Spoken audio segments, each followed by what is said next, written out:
تو ذرا تھوڑی نظر ہٹا کے گزرتے تھے، مالک پھر بھی الحمدللہ۔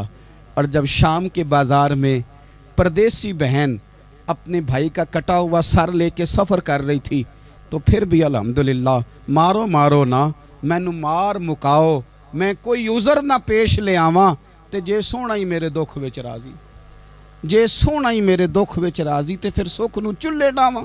یہ الحمدللہ کا مزاج لاؤ۔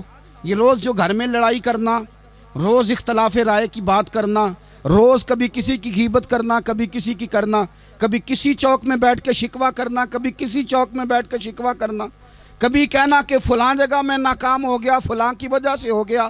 یہ کچھ شیوا ہے مسلمانی کا؟ مسلمان ہر حال میں اللہ کی تسبیح پڑھتا ہے، مسلمان ہر حال میں اپنے رب کو یاد کرتا ہے۔ وہ کہتا ہے بہار ہو کے خزاں لا الہ الا اللہ، خودی کا سر نہاں لا الہ الا اللہ، خودی کا تیغ فساں لا الہ الا اللہ۔ اور اگرچہ بت ہیں جماعت کی آستینوں میں، اگرچہ بت ہیں جماعت کی آستینوں میں، پر میری مجبوری ہے نا، مجھے ہے حکم اذاں لا الہ الا اللہ۔ اپنی ڈیوٹی کرتا ہے وہ اپنے کام لگا رہتا ہے۔ آپ کبھی پلٹ کر میرے رسول پاک صلی اللہ تعالی علیہ وسلم کی خوبصورت زندگی کو دیکھیں نا، خوبصورت زندگی کو۔ میں کیا کروں، ہمارے مزاجوں میں باتیں ایسی آتی جا رہی ہیں، ہم انتظار کرنے کو تیار ہی نہیں۔ ابھی محنت کیا تو شام کو رزلٹ آنا چاہیے۔ جو پوری 5 دن نماز پڑھ لیتا ہے وہ کہتا ہے ابھی میں ولی نہیں بنا، اتنے دن ہو گئے نماز پڑھتے۔ جو پورا 40 دن پراپر طریقے سے درود پاک پڑھ لیتا ہے وہ کہتا ہے دیکھو مجھے ابھی تک زیارت ہی نہیں ہوئی نبی پاک صلی اللہ علیہ وسلم۔ جو ابھی کل آیا ہے اور کل ابھی اس شخص نے آ کر کے شروع کیا ہے سلسلہ، تو کہتا اوہو میرا معرفت والوں میں نام کب آئے گا؟ وہ بھائی لوگوں کی زندگیاں گزر گئی، لوگوں کے احوال گزر گئے۔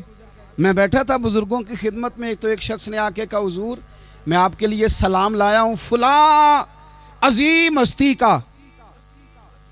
تو حضرت صاحب نے اس کو تھپکی دی، فرمانے لگے پتر میں انہیں جوگا نہیں، تینوں کوئی پلیکھا لگ گیا ہے، میں بدکار پرانا خادم، میں نہیں اس قابل یار، یہ تجھے غلطی لگ گئی ہے، مجھے تو اپنے اعمال کا پتہ ہے، میں موجود تھا اور صاحب علم و فضل بندے کے پاس تھا۔ کہنے لگے پتر میں نہیں اس قابل، مہربانی کرنا تو میرے لیے دعا کر، اللہ تعالیٰ میرے اوپر رحمت کر دے اور کوئی رستہ کھل جائے۔ اور سجنوں سنو، حضرت عمر فاروق جیسا بندہ میرے رسول پاک صلی اللہ علیہ وسلم کے غلاموں میں مولا علی شیر خدا کا مرتبہ کون جان سکتا ہے؟